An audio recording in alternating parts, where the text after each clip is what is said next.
Olá, pessoal, tudo bem? Vamos começar hoje o nosso módulo 1, dando continuidade ao nosso curso de Sistemas Agroflorestais. Em primeira mão, eu gostaria de comentar um pouco com vocês sobre a interdependência do ser humano com a natureza. E para isso eu trouxe um pequeno exemplo dos lobos no Parque de Yellowstone, nos Estados Unidos. O Parque Yellowstone é o mais antigo parque nacional do planeta, o primeiro a ser estabelecido. Então, as experiências lá são pioneiras e servem de um exercício para a gente repensar a natureza em outras áreas protegidas. Vou compartilhar com vocês um pouco da experiência de Yellowstone.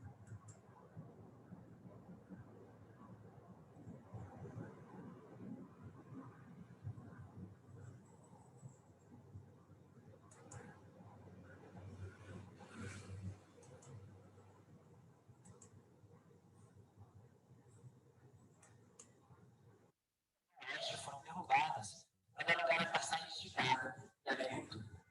Os lobos, habitantes dessa biodiversidade estranha, ficaram famintos, começaram a matar os bois e galinhas em porta dos fazendeiros, que, incomodados com seus prejuízos, decidiram dizimar os lobos.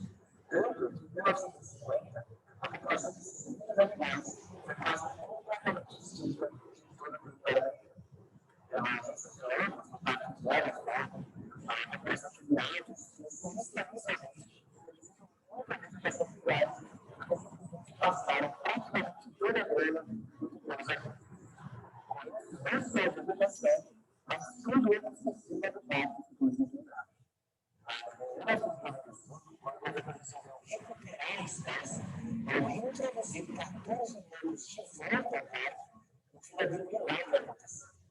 Apesar de baixo número, os lobos mataram alguns deles. Mas de moço, não resultaram do partido deles. E você encontra alocações inerentes a vários circuitos. Por isso, as informações são as lembras. As árvores, uma das árvores muito complicada. Com mais árvores, os testes das árvores plantadas começaram a voltar ao parque. Eu vi de caçulas,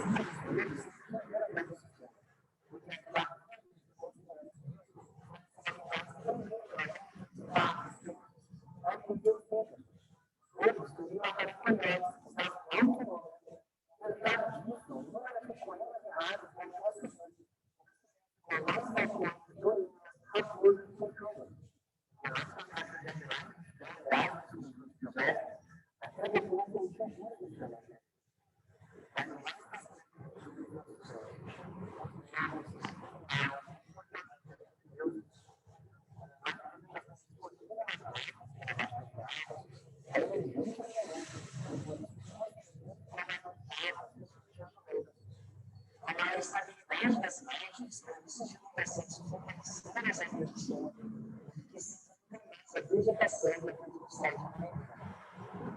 A natureza da fruta toda a individualidade. Todos os ingredientes do produto, mas também várias modificações culturalmente. Então, o que é uma fruta, agora é individual. Como se eu disse, precisa de vasto, está funcionamento na língua das mais diversidade. Isso nos traz uma lição, porque nossa rotina funcionista, racional lógica, funciona de forma parcial e preguiça.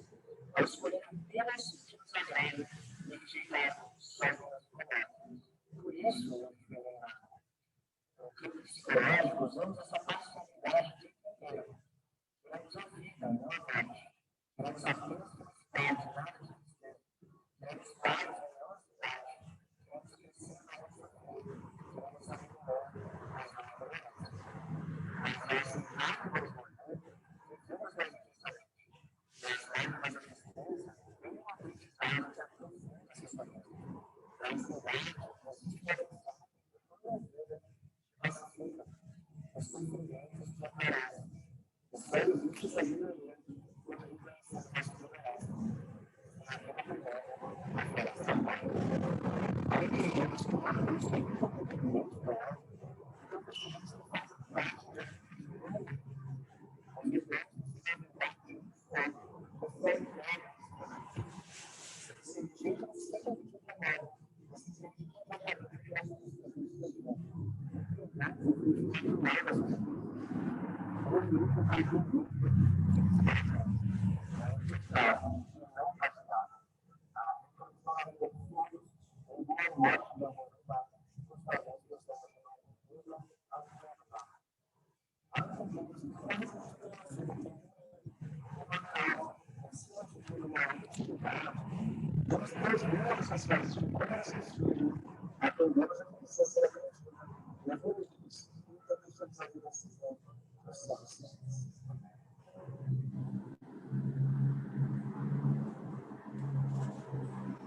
É isso, né?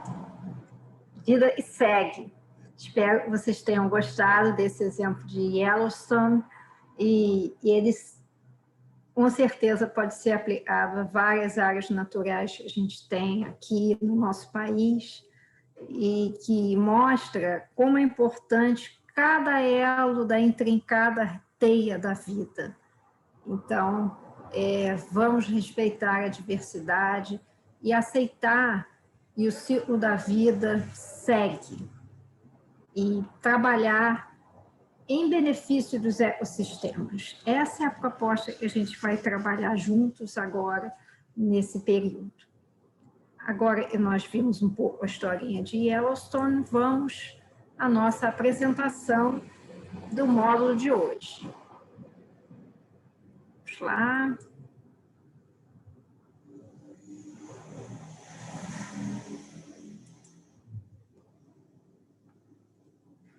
Então, hoje nós vamos ver um pouco essa questão, um pouco mais sobre essa questão da interdependência do ser humano com a natureza, e depois vamos trabalhar também a questão da sucessão natural. Por que esse conceito que nós vimos em ecologia, na faculdade, porque ele é tão interessante para a agrofloresta? Vamos ver essa conectividade desses conceitos.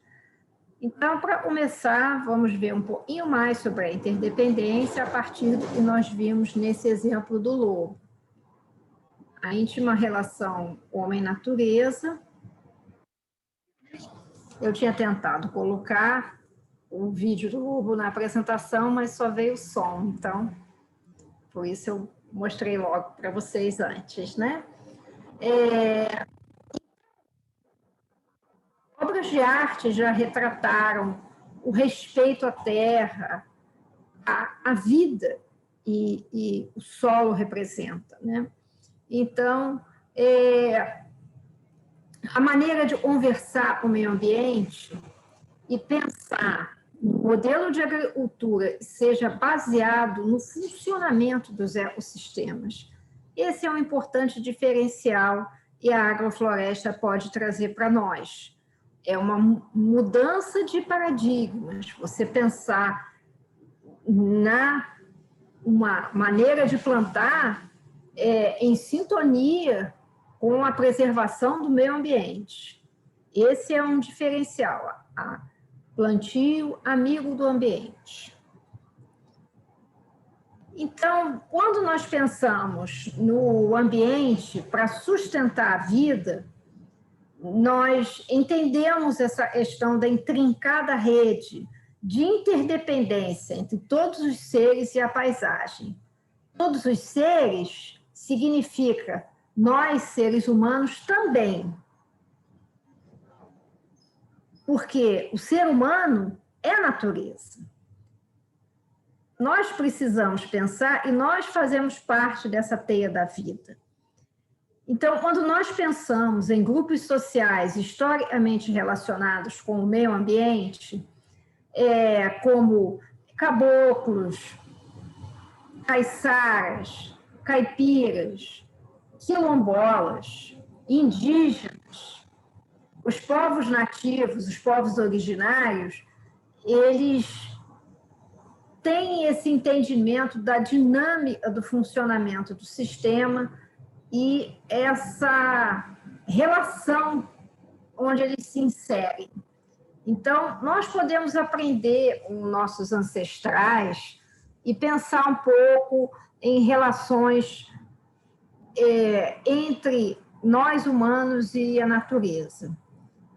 Eu vou passar para vocês um exercício de diálogo. Perguntem a um parente, a um vizinho, sobre histórias, né, de relação com a natureza, que experiências já tiveram, ou vocês mesmos já tiveram. Então, tragam quando a gente for se encontrar, para a gente poder refletir sobre isso. Vai ser muito rico esse compartilhamento dessas experiências. Ok? Então, vamos pensar sobre a agrofloresta. O que é, afinal, a agrofloresta? Nós estamos num país dos trópicos. Então, o país dos trópicos, onde a gente vive, é um dos 7 mais megadiversos do planeta, junto com a Índia, com a Indonésia, com os próprios Estados Unidos, é um país muito grande, também tem megadiverso. Então, esses índices de megadiversidade foram calculados e nós somos detentores dessa megadiversidade planetária.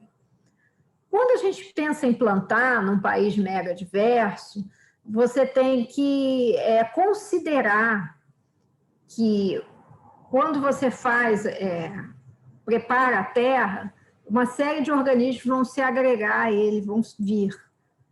Se você planta uma única coisa num terreno mega diverso, várias outras querem surgir, sejam plantas, sejam animais, porque não é natural você pensar em ter uma coisa só. Então, se você faz uma monocultura, para você manter essa monocultura ativa, você precisa de muito veneno para poder manter. Então, você está indo na contramão do sistema tropical. Então, vamos trabalhar numa agricultura tropical e aceite essa diversidade de policultivos. Um modelo de agricultura, e já foi bem difundido, é a agricultura orgânica, e trabalha com plantio de alimentos livres de veneno, mas, ao mesmo tempo, trabalha com aporte de elementos externos ao sistema, como uma adubação verde através de plantas leguminosas, o manejo para o controle de pragas, um controle fitossanitário.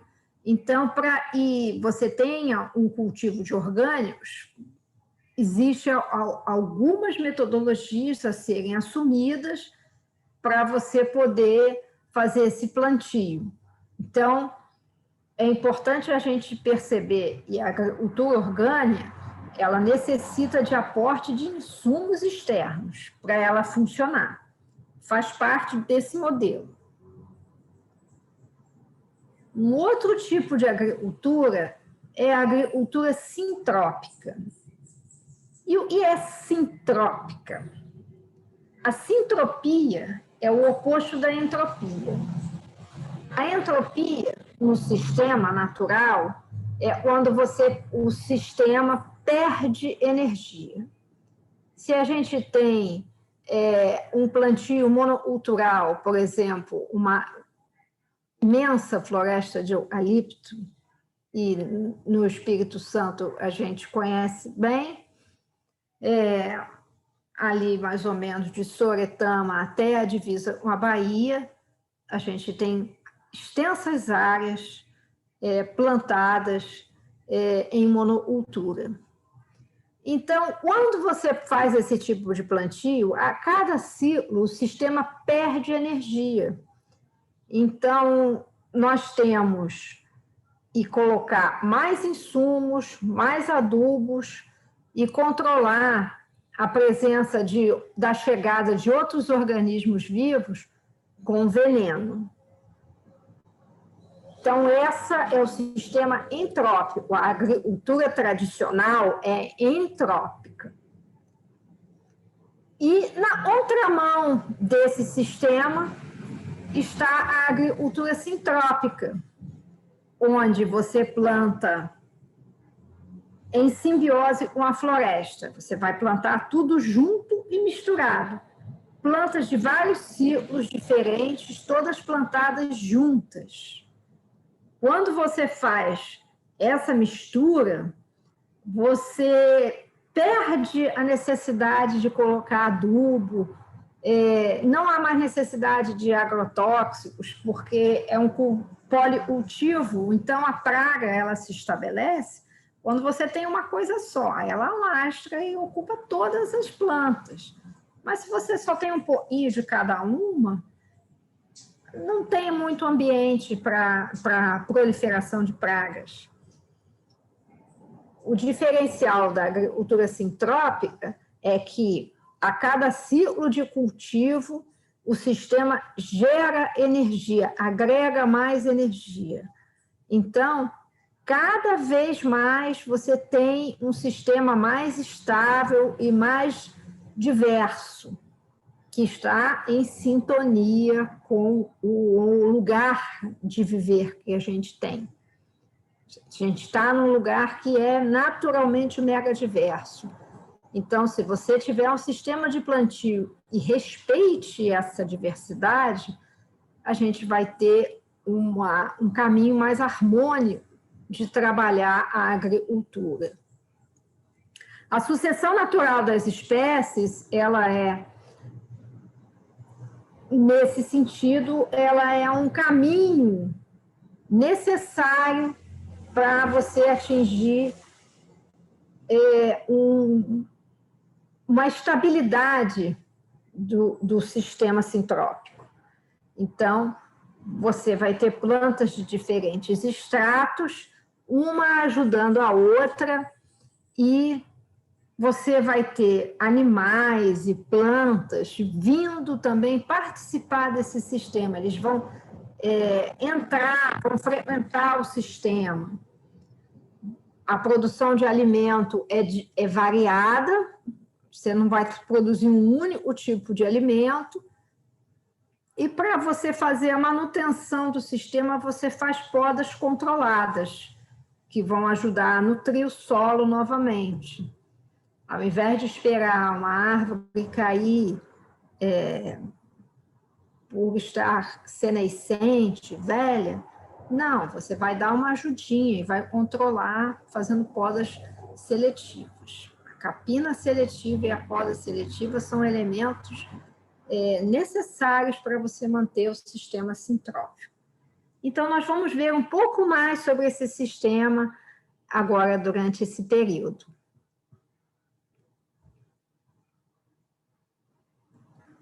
Então, vamos entender um pouco mais sobre o papel da agrofloresta sucessional, quando você trabalha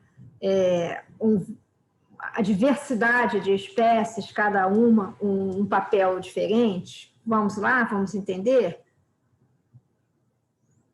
Então, na agricultura sintrópica, a sucessão natural é um caminho a ser seguido. Quando pensamos na vida de forma coletiva, nas transformações que são geradas, a gente vai pensar e a gente vai ter um sistema complexo. Você começa num sistema simples, pega uma terra degradada e, a partir dela, você começa a produzir. Vai primeiro entrando as primeiras plantas e depois outras, até você atingir uma maturidade no sistema. Primeiro vem as colonizadoras. são as primeiras plantas e vão revestir o solo descoberto. Poderia ser comparadas até como se fosse o cabelo, o pelo da terra, né? Então, o solo exposto, primeiro, ele é ocupado por plantas pequenas, como líquens, fungos, e à medida que o sistema vai se estabelecendo, as primeiras colonizadoras vêm. Aí temos as gramíneas, pequenos arbustos, a braquiária e o capim entram nesse rol de plantas colonizadoras. As primeiras a chegar, que são as condições para ir, venham outras na sequência.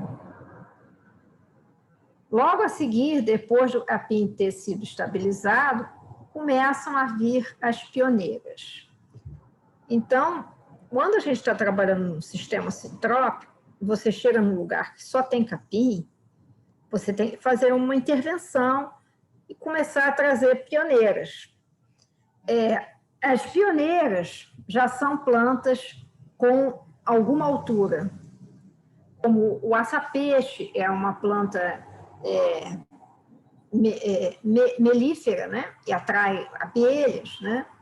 A aroeira e a pimenta rosa, a caixeta, a embaúba, o angico, o pau-jacaré, são plantas e são categorizadas como pioneiras.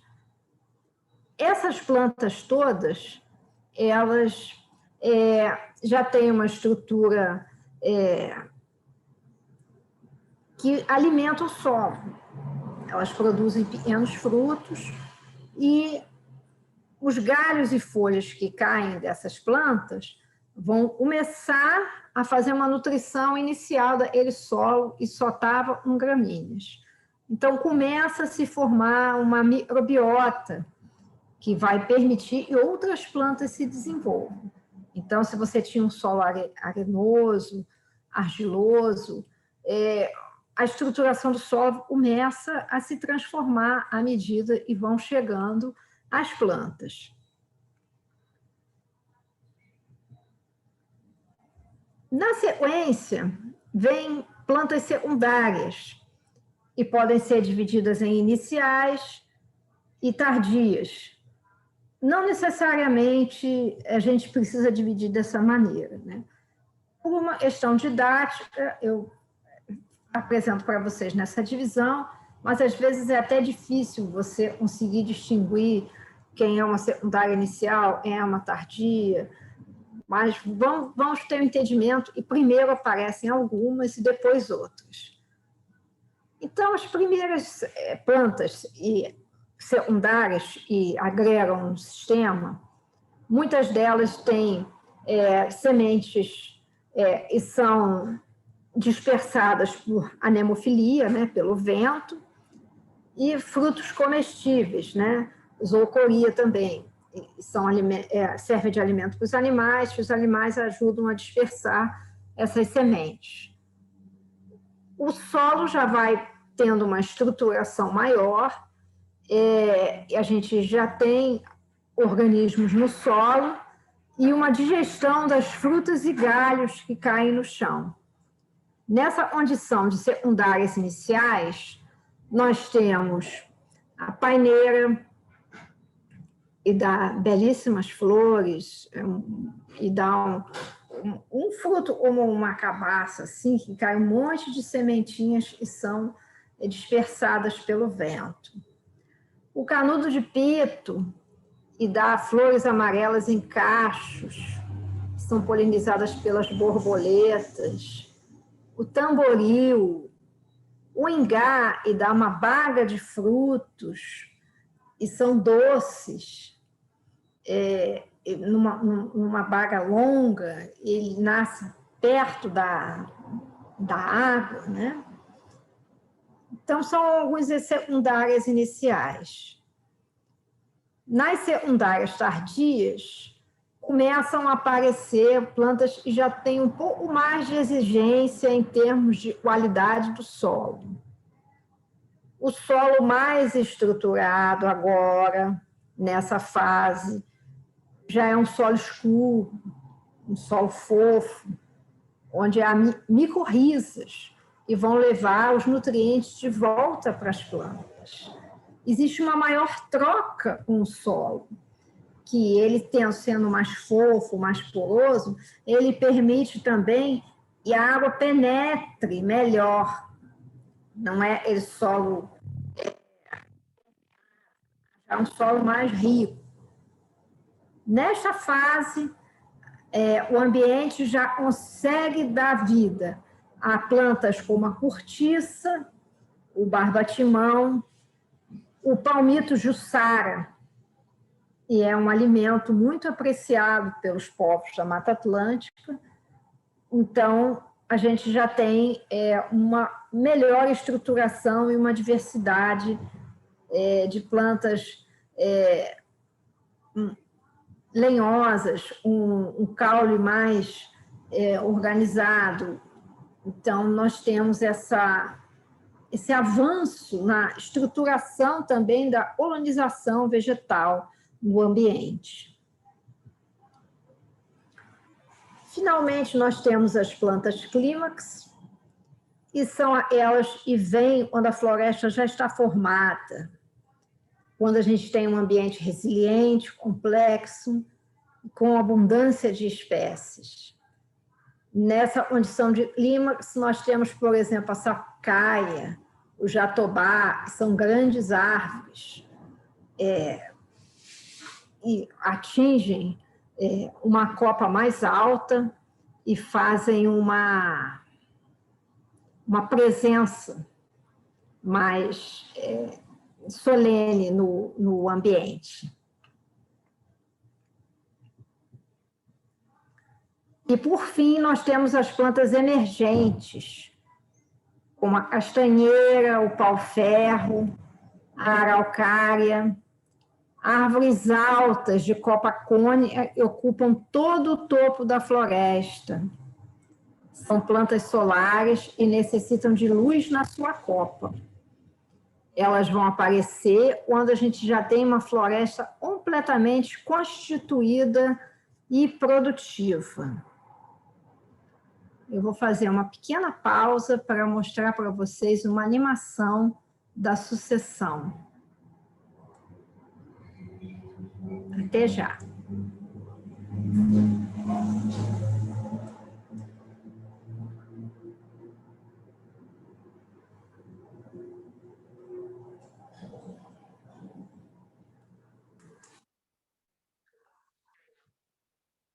Vamos assistir um outro videozinho agora, tá? Sobre a sucessão que a gente acabou de ver. Deixa eu botar aqui.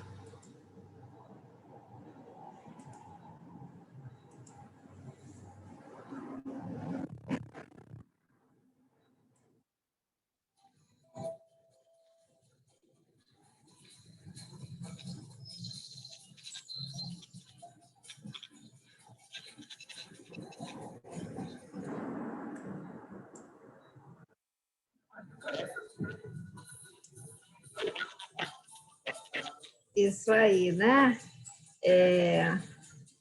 Vimos um pouco da sucessão e agora vamos continuar.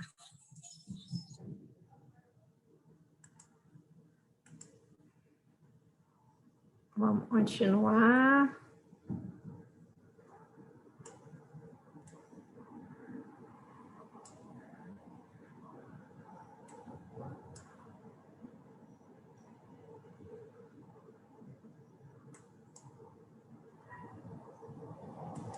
Continuar da onde a gente parou. Então, quando a gente vê essa questão da sucessão, nós vemos ao longo do tempo, né, como vimos na animação, o sistema gera energia, né, à medida que ele se equilibra, né. Essa é um dos princípios da agricultura sintrópica, né. onde o sistema é autossuficiente. Ele tem os nutrientes necessários para manter a área de plantio, tem água e não se necessita de nenhum aporte externo. Esse é o grande diferencial da agricultura sintrópica em relação aos demais modelos de agricultura.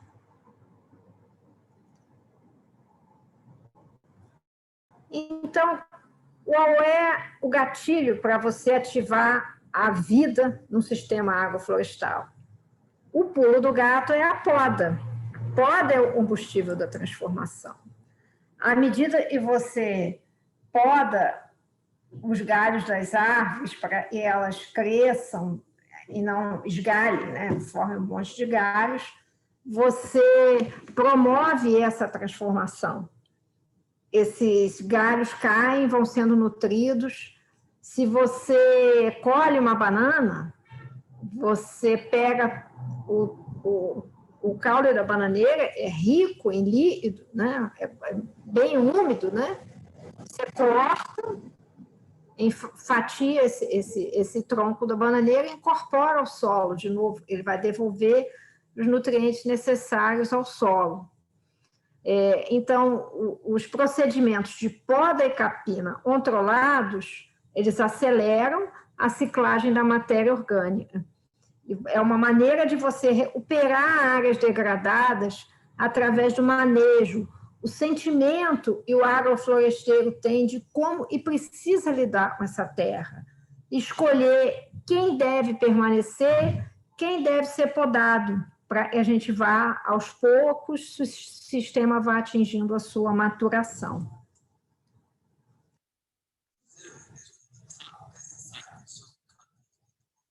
E também mesmo problema, um pouquinho, que eu vou pegar o videozinho novamente.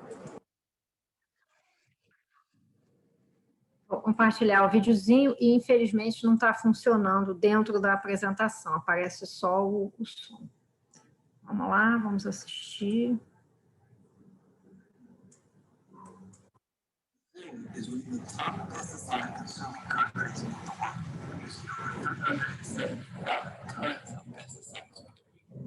Pesticides can make their way into the soil, the food that we consume, and into our lives, constantly causing problems. A group of local farmers want to change that culture to agroecology.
A agrofloresta, ela ajuda na base ainda a produzir a questão do carbono, mas também produz alimento, né?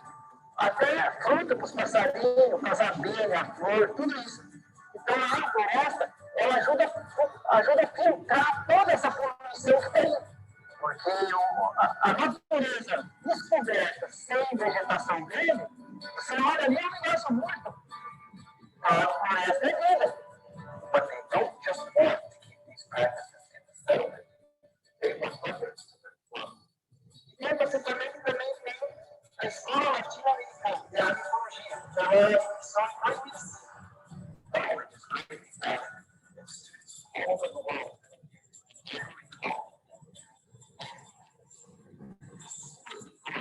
Federal Institute of Government that assists in supplying them with professors.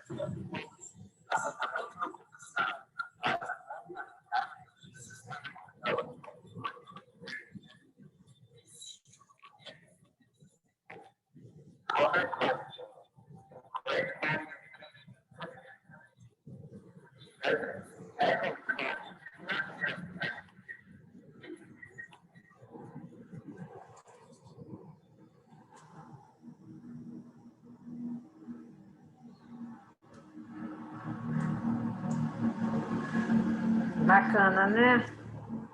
É muito bonito o trabalho feito no Contestado, lá no Paraná. Deixa eu voltar para a gente terminar a nossa apresentação de hoje. Teve algumas interrupções por causa dos vídeos não aceitarem reproduzir dentro da apresentação.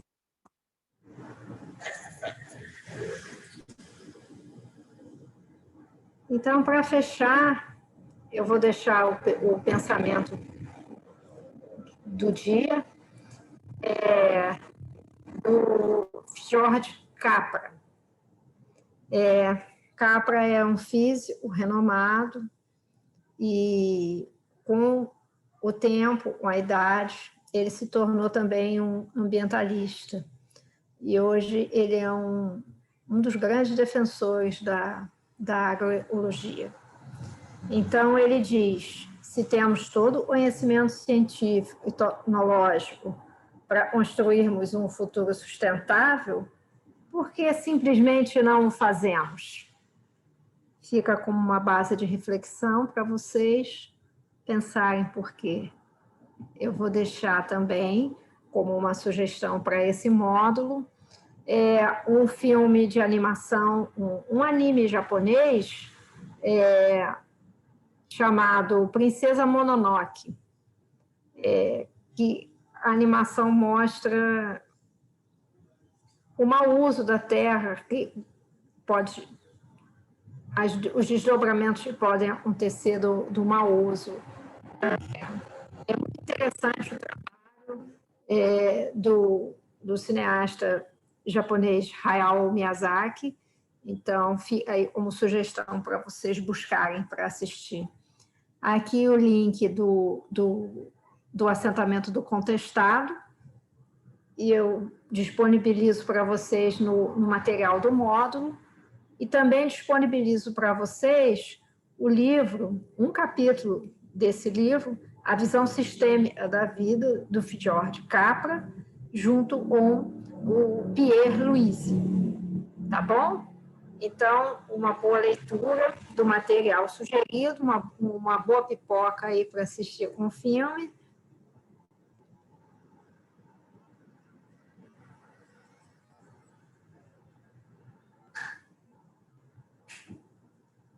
E é isso. Eu encontro vocês no próximo módulo, então, para a gente ver mais um pouquinho de agroecologia nesse curso. Tá bom? Tchau, até o próximo módulo. Valeu, gente!